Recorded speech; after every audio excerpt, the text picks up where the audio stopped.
I've started a ballot initiative for the residents here in East Longmeadow to help bring some accountability to our health board members.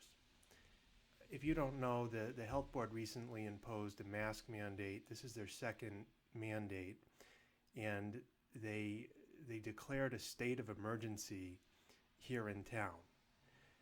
Now, the health board is there basically to do things like enforce the sanitary code, all right?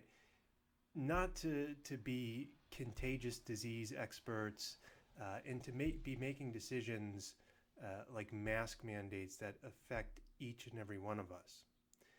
They're not elected, they're simply appointed by the town manager. So if they are going to be making these policies that affect our businesses, for many people affect our income, affect the way we live our lives here in town, then there should be some accountability. They should be either elected or they should be subjected to what are termed the citizen relief mechanisms in our town charter, which let citizens oppose decisions that are made by the elected officials here in town. So presently, only the town council and the school committee are directly elected by the people and subject to some of the checks and balances that we have in the charter. The health board, like I said, should be subjected to these as well. So I'm proposing two initiatives that I'd like to get on the ballot here in town.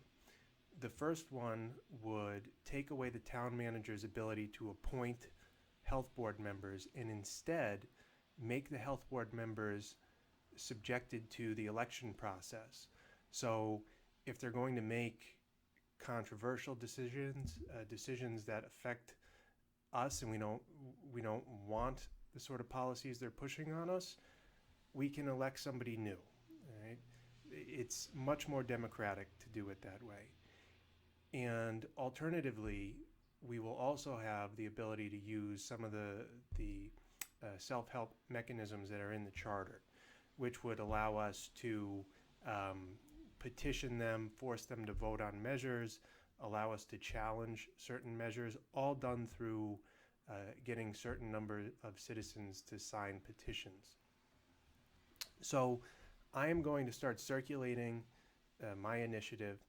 It's a lengthy process. I need to get 50 signatures to present the initiative to the town. It's got to go through their lawyer.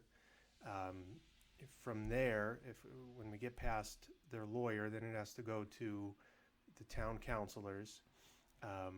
They can accept my initiative or they can reject it.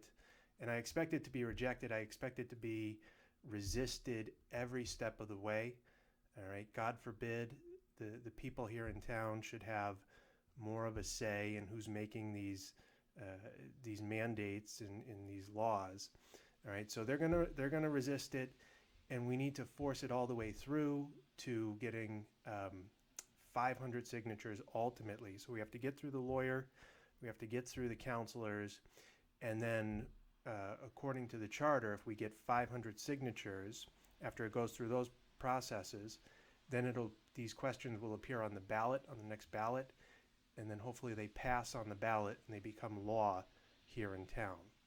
All right, so I'm going to ask for the initial 50 signatures, and then I may need to ask again for, if there's revisions made to my initial proposal, I may need to ask for more signatures after that, and then ultimately, months from now, we'll have 60 days, if the councilors reject it, which they most likely will, 60 days to collect 400 signatures and then get this on the ballot so that the people here in town can choose who's going to be on the health board and basically what they're going to be subjected to going forward, because these COVID numbers and mandates and everything, it's never ever going to end for the people in government. They just they can't help themselves.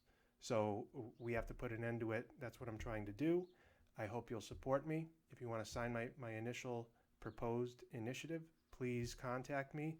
It's available online as well, and I'll put a a link in the comments so you can read the initiative for yourself. Thank you.